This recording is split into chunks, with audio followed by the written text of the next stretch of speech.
The second film that I'm launching on this tour is another Madeleine McCann expose entitled The Phantoms. Now this is a 3-hour film, but briefly, the new Madeleine film is all about people who claim to have seen an abductor with a child in their arms on the night Madeleine was reported missing.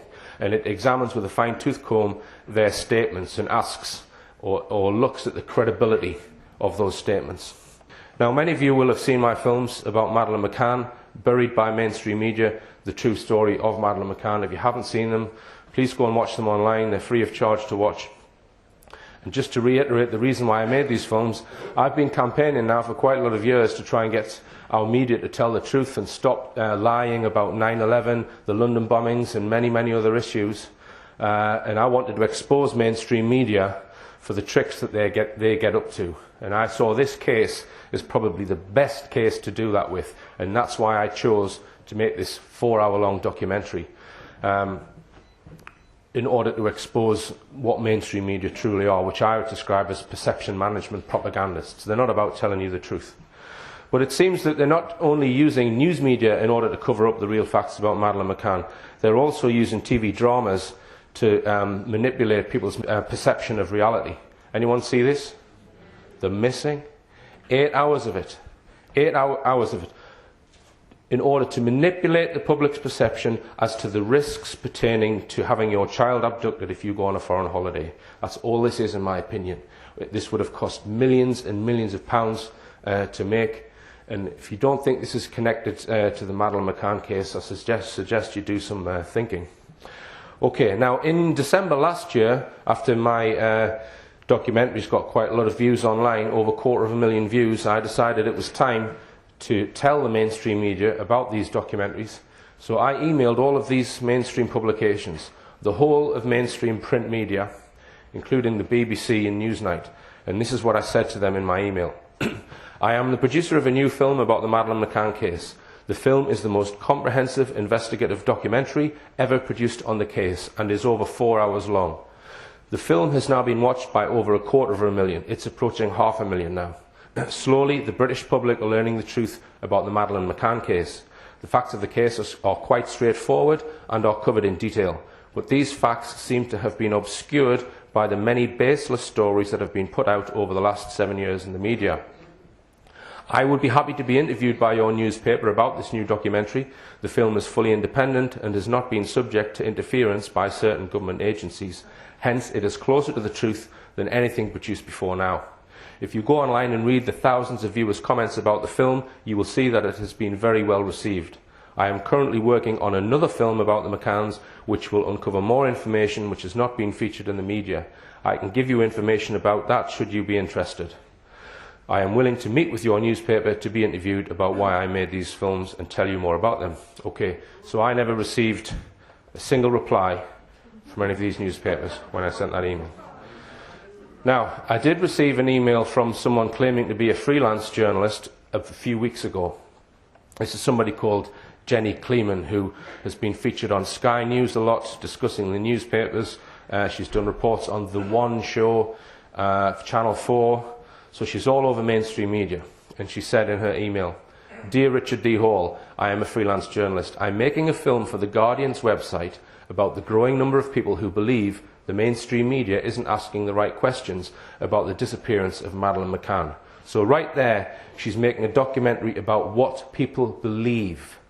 Not the facts of the case, what people believe. Time and again I've been referred to your documentaries on the subject, which I've found intriguing. Now, I've had hundreds of emails from people who've watched my documentaries. Nobody has described them as intriguing. People describe them as compelling. I read with interest that you have a new documentary coming out as well as a forthcoming speaking tour. I'd value the opportunity to interview you and see you in action at one of your talks in late March or early April. Is there a telephone number I could reach you on to discuss this? So I replied to Jenny Kleeman and I said, yeah, I'd love to be involved or be featured in a film for The Guardian's website, but I've got 3 conditions. The first is that you focus on the facts of the case, not on what people believe. The second is that you allow me to see what you produce so that I can have final approval. So if I'm not happy with anything within it, you can then change it. And third, you place links to my documentaries wherever you feature your documentary. So several emails were exchanged, and in those emails I gathered that Kleeman is not really responsible for the edit. She's just collecting video testimonies for somebody else. So I got her to request these conditions of her string pullers. She came back. I've looked through your requests and spoken to my editors. We can't agree to your conditions. As a documentary maker yourself, I'm sure you can appreciate that ceding editorial control to one of your interviewees is simply not ethical or possible, and neither I nor The Guardian could agree to it. Well, I wasn't asking for editorial control. I was asking for final approval. And this is why we never get any truth in our mainstream media, because they never allow anyone to see anything that they produce when they include subjects in their documentaries.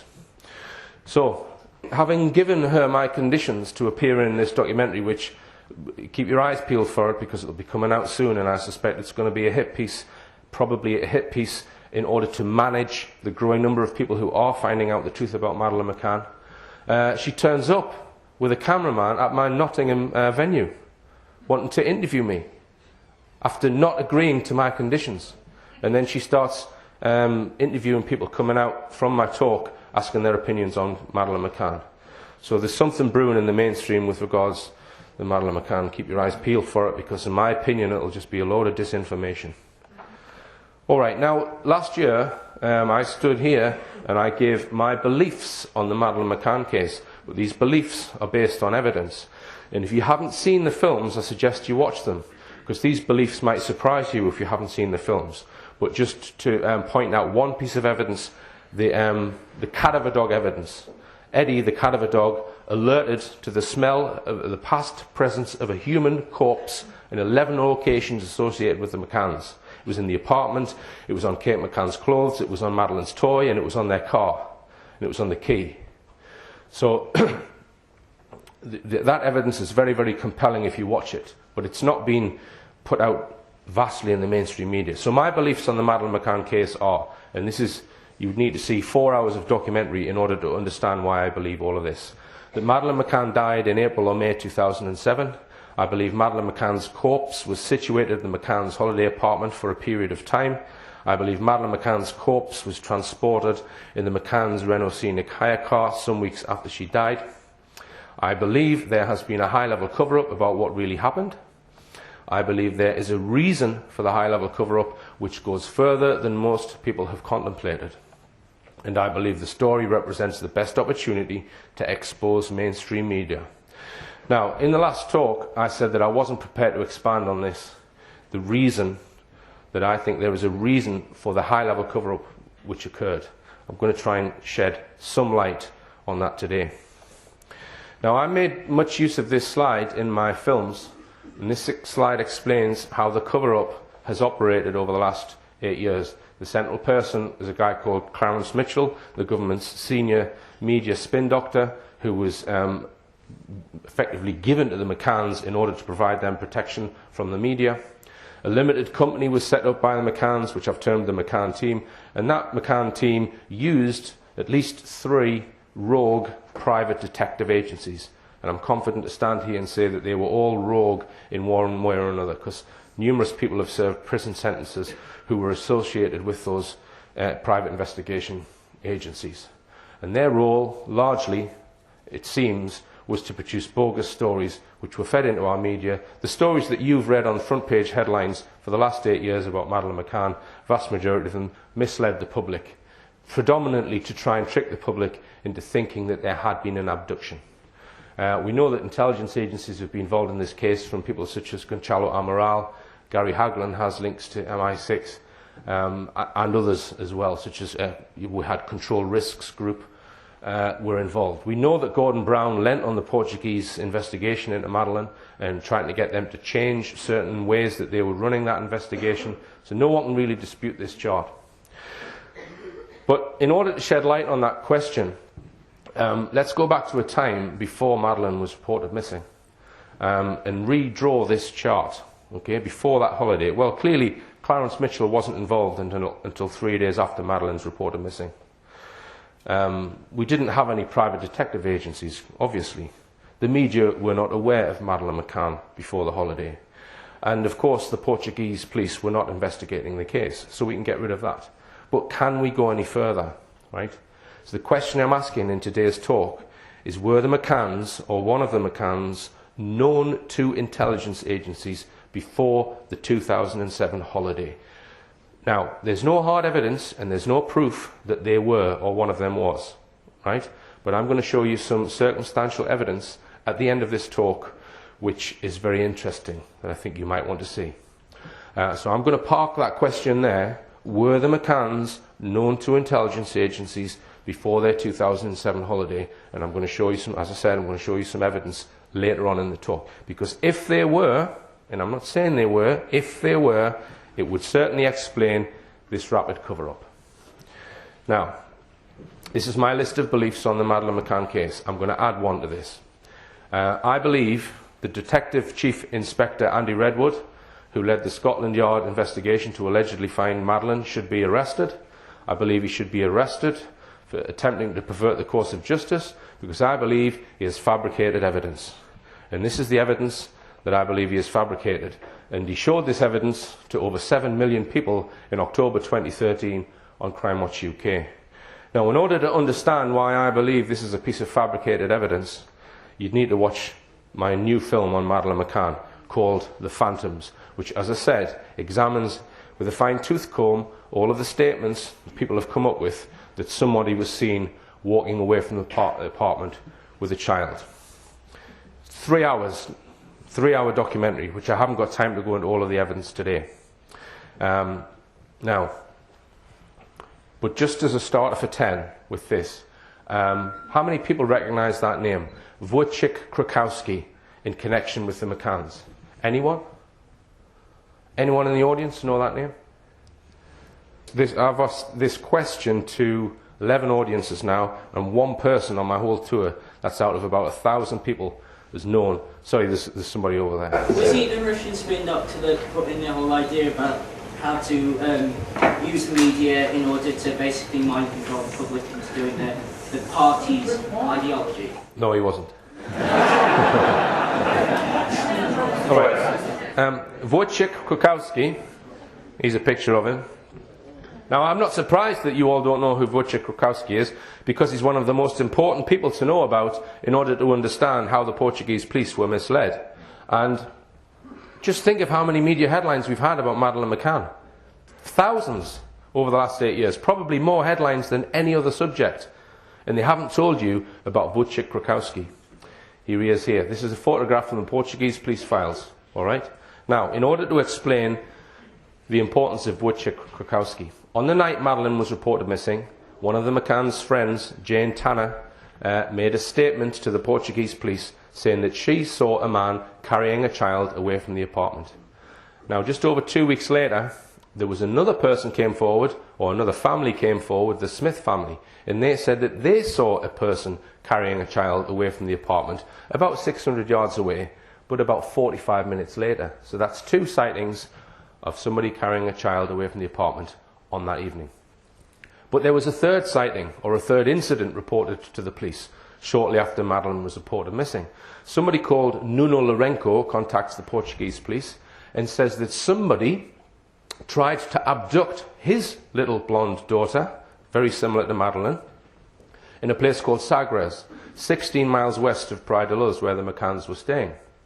So the Portuguese took a detailed statement from him, and he gave a very detailed description of the man who was supposed to have come into a pastry shop and attempted to abduct his child and then fled in a car. Now, Nuno Lourenço gave the Portuguese police a description of the car, a description of the man, and also a partial number plate, and he managed to get a partial photograph of that vehicle. So the Portuguese police obviously thought, well, this is probably the man that's taken Madeleine. So they managed to trace the man who was in that car, and it was Wojciech Krakowski, who was on holiday in the area with his partner. So they traced him, and he'd got on a plane shortly before Madeleine's reported missing, and he's back in Poland, where he lives. So they got Interpol to go and connect him, but they completely ruled him out of their investigation. Wasn't involved in Madeleine's disappearance. And it seems now that there's huge question mark over this Nuno Lourenco's statement, whether or not this even happened, because there are no, as far as I'm aware of, there's no independent witnesses to this man attempting to take a child in a pastry shop. And also, it's very strange that Nuno Lourenco only reported that his daughter was attempted to be abducted 6 days later, just after Madeleine was reported missing. And here's the clincher. The description of Wojciech Krakowski is almost identical to the man Jane Tanner described, and is also almost identical to what the Smith family described. It is the hypothesis of this new film that all these sightings may be based on a real person, on a patsy, Wojciech Krakowski. And this was possibly all fabricated in order to mislead the Portuguese police into believing that there had been an abduction. But as I say, it's a 3-hour-long film, and I'm not surprised that no one has heard of Wojciech Krakowski. Okay, I'm just going to show you a brief clip from this film, because I actually went to try and I did speak to one of the McCann's private investigators. Now, the person that mainstream media should have doorstepped, I have come to try and speak to today. That is somebody called, and I'm sitting outside the block of flats where he lives. Worked for the McCanns for 6 months, and in that 6 months he had an insight into the true investigation, quotes, investigation, into allegedly trying to find Madeleine. This man, who worked for the McCanns for 6 months, told me that he forensically examined all of Jane Tanner's statements, as we have just done, and he thought that none of what she said could have happened. Right, so that's the McCann's own employed private investigator saying that he didn't believe their friend's statements about there being an abduction. Now, he told me, I actually sat with him for 3 hours, and one thing he told me was that their job was to examine the McCann's mail. And he said that he began to get really suspicious when a lot of that mail was unopened. If your daughter's gone missing and you're wanting to look at every lead, are you gonna leave your mail unopened? He told me a lot of other things, much of which I haven't made public because I'm not sure how much of it was actually true, what he was telling me. Now, just to recap on the films, the first film is 4 hours. The second film looks specifically at claims of an abduction, 3-hour-long film. And there may be more coming out, because I'm intending this to be the definitive account of the whole McCann affair. Because one film that could potentially be made is all about the timeline from Madeleine being reported missing backwards. Okay? Because that would shed light on when Madeleine may have died. Okay? Now, I have tried to get these documentaries on my TV show, Rich Planet TV, but the TV company have refused to air them. Basically because I haven't got any balls. It's as simple as that. Well, let's come on to one of the main problems on the internet that I would say is stopping the truth getting out to people, and that is something that you all probably know and love. This is one of the biggest problems on the internet. Here we go. Google. Now, it looks so innocent, doesn't it? Google. We're all familiar with that. Now, why do I think Google is one of the biggest threats to getting the truth out? Well, let's just do a search. Let's search for Madeleine McCann and see what we get. We get the result from the Express newspaper, the Metro, the Daily Mail, the official Find Madeleine page, the Telegraph, the Express, the Mirror, Vanity Fair, the Guardian, the Daily Telegraph and the Daily Mail. Every single one of them mainstream sources. My Madeleine films have been watched by nearly 500,000 people, and in my opinion are far more accurate than anything that has appeared in the mainstream media. So why aren't my films on there? Now, people would say, well, yeah, but you've got to go further down the list. But here's the problem. 95% of all web traffic goes to sites on page 1 of Google. So 95% of people will never go past that first page. And this, in my opinion, is a form of soft censorship. Most people are still getting their information from corporate mainstream sources. And why isn't Google being investigated by the Monopolies Commission? That's a monopoly right there, is it not? 95%, I would say that's a monopoly on the service industry that provides information services on the internet. They get 95%. So why aren't they being investigated? You see, people would say, well, you've got to type in a different search string in order to find more truthful sources. Well, people in this room might know that, but 95% of people who just go on page 1 of Google, they don't realise they're being misled in the mainstream media. They don't realise there's anything more to the Madeleine McCann case, for example. And the other thing with Google is now a verb, which I think is also very dangerous. I mean, if you go out to do your groceries, you don't say, oh, I'm just popping out to do a bit of Tescoing, do you? Or let's go out tonight and get Witherspoon, shall we? Yeah? Google is now a verb. I Googled it. By making Google a verb, you're putting all your faith and loyalty into one corporation. A corporation which I think needs to be investigated by the Monopolies Commission. And a corporation which doesn't even publish its algorithm. So you don't know whether there's any corruption in it ranking those mainstream sources first.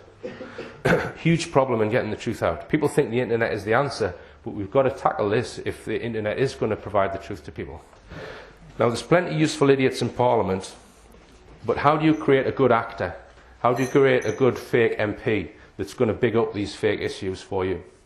Well, I think there are many ways that they're doing it, and one of them is linked to the issue of paedophilia, which has been all over our media fairly recently.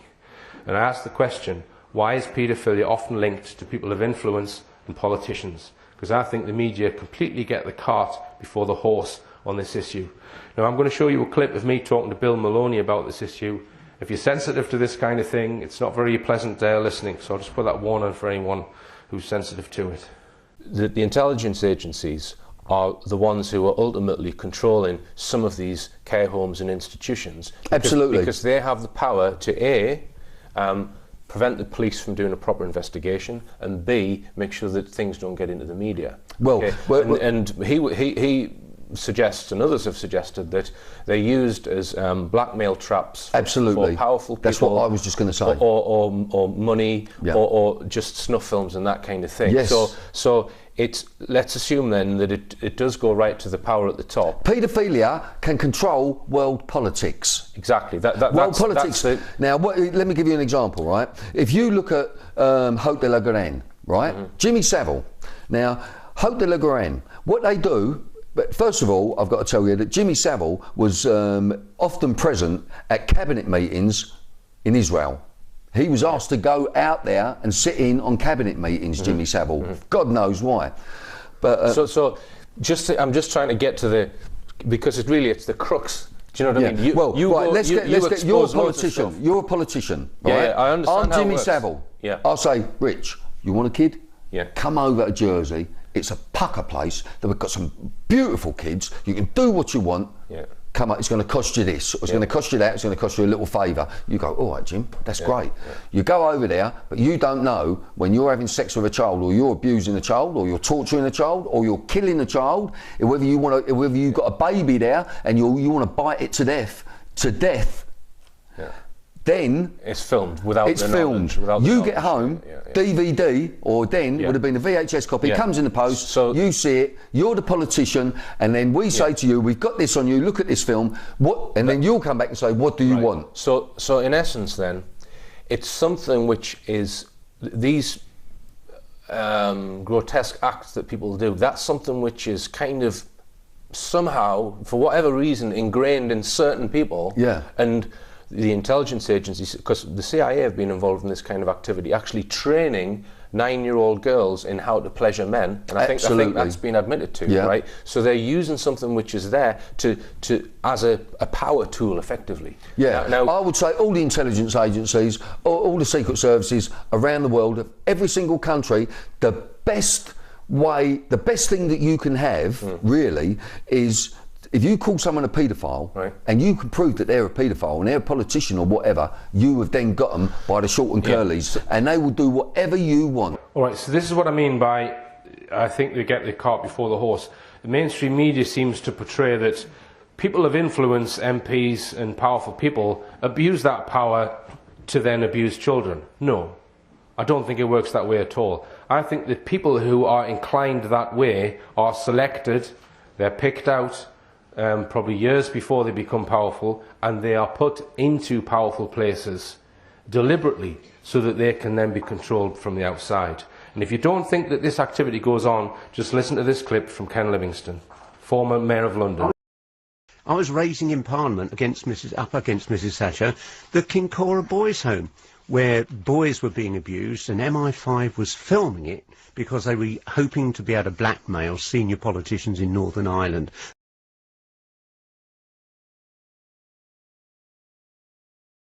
All right, so let's be clear what Ken Livingston is saying there. He's saying that our government, i.e. MI5, go into children's homes, install hidden cameras, then allow men to come in and abuse the children and film it without anyone's knowledge, and then use that footage to then blackmail those people. Right? And that's been funded by your taxes, according to Ken Livingston. Now, let's just look at this article. This was recently in the Daily Mirror. It says, double agent sensation, British spies recruited pedo IRA chief. Spooks covered up sex abuse of girl 14 to blackmail terror boss. Spooks allegedly used pictures of an IRA leader abusing a girl of 14 to blackmail him into spying for them. Chief of Staff Joe Carhill was photographed by a covert unit in the 1970s. A security source said he was never prosecuted, and instead the pictures were used to turn him. He was a prized asset. So they're actually telling you in mainstream media that this is what they do. They secretly film someone doing a paedophilic act and then use that to recruit or blackmail the person. But it's okay because they're trying to prevent terrorism. Now, what judge made the decision that that man should not be prosecuted and that girl should not get justice because they're supposedly trying to prevent terrorism? Would they do the same thing to prevent a bank robbery or something more minor? Who is actually residing over these decisions? Nobody. It's just someone at MI5. So it's pretty disgusting in my opinion, and they're actually trying to justify this practice in this news article. It goes on. A source revealed that Carhill, who died in 2004, and this is something which I've noticed crops up again and again, you only hear about these paedophiles when people have died, and I'm going to come on to that, was being followed by a covert unit as he drove around Belfast when the pictures were taken. They apparently showed the paramilitary, then in his 50s, abusing a 14-year-old girl who was later identified. Now, I don't actually believe this little piece of the story. It's saying that he's driving around a car in the busy city of Belfast, abusing the girl in the car. Is it not more likely that the photographs were taken in an establishment similar to the one described by Ken Livingston? I think it's probably more likely. But they're trying to justify the practice. The point there about the fact that we've only heard about this when he's dead, just think about it. If the intelligence agencies are blackmailing someone or recruit someone who they've got film of that they blackmail with, right? Would that person ever hold their hand up and say, I'm a paedophile, MI5 have got me on film? They would never do that, would they? Would MI5 ever admit it while that person's alive? Well, I don't think they ever would. Because if they exposed, let's say, Jimmy Savile for being a paedophile while he was alive, Savile would just stand up and say, well, no, they've been blackmailing me. They would blow the whistle on the intelligence agencies. And that, I think, is why we only find out about these cases when the person is dead. So Cyril Smith is another example. So I ask the question, how many of the current cabinets are being controlled using this method? I don't think anyone has the answer to that. But I do think that a lot of the stuff that's coming out in mainstream media about Scotland Yard investigations into historic child abuse, because you've only got to look at Operation Grange in the Madeleine McCann case to realise that MI5 can manipulate Scotland Yard to run complete fake investigations as psychological operations. That's what the Madeleine McCann Operation Grange was. It was not an attempt to find Madeleine. So these historic child abuse investigations, I would take them with a pinch of salt. And the question I ask is, how many of these guys are being controlled using that method? Because I think that's the big question with regards to this paedophilia issue. Okay, now let's come back to the question that I asked at the beginning, which was, were the McCanns known to the intelligence agencies before the 2007 holiday? Here is some circumstantial evidence. Right, this is an official police document from Suffolk Constabulary, and it explains what the CATS system is. The CATS Child Abuse IT database is a case administration and tracking system. It allows for the effective supervision and management of all police child abuse investigations and referrals, including data checks, strategy meeting records, medical examinations, DVD interviews, police protection issues, joint investigation details, supervisor reviews, initial case conferences and review conferences. The CATS database remains the only child abuse database recommended by the Association of Police Chief Officers. Now, so that's what the CATS system is. It's a child abuse database.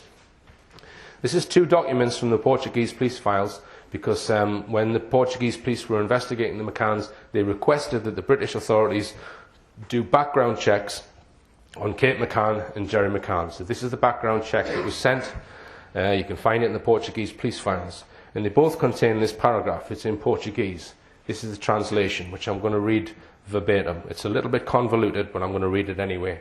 It says, a search of the local section of the child abuse shows a registration number 19309 in the CATS system. A consultation with the DC SOAN from the department in question confirms that this is just a file reference, but is a complement to Operation Task System for the purpose of reference if any investigation should be necessary by the department. No work has been done on the basis of this file. Okay, so we can say that there is an entry against the McCanns in the CATS child abuse register, but there's no information against that number. So there's huge arguments, if you go on the internet, about what this really means. Some people say, well, the entry must have been deleted and that's been suppressed. Other people say, well, you can't make any conclusion because it's just a number, so it actually means nothing. All right? But there is an entry against the McCanns. Okay, the second piece of circumstantial evidence comes from statements made by the Gaspers. This was friends of the McCanns who were on holiday with them previous to their holiday in Pride of Luz, and they came forward after they heard about the Madeleine story, and the wife actually gave statements of a conversation she'd overheard between David Payne and Jerry McCann. David Payne was asking Jerry McCann a question about she thought it was pertaining to Madeleine and it was in a sexual context. And that statement is in the film, in the first film. Okay, now here's the third piece of circumstantial evidence. This is an email that I received after I put the first Madeleine films out. It says, I live in the Algarve. I have a good friend, Portuguese, who lives next door to a policeman in the GNR who were the police force who attended the Ocean Club on the night of the event. The policeman was one of those who was there. Shortly after the event, my friend told me that the policeman had told him he could not understand why the GNR had only got there 45 minutes, if I recall correctly, after the panic started, but that Interpol had been there within 15 minutes and had gone by the time the GNR arrived. Now, I don't know if this statement is true, but if it is, it's very interesting, because Interpol are the police intelligence sharing service between different countries. And if Interpol are involved, it probably means British authorities are involved. And Interpol are there before the local police. Now, Interpol in Portugal is 2 hours drive north of Praia de Luz. It's in Lisbon. So there's no way that they could have been there before the local police who were phoned when they've reported Madeleine missing.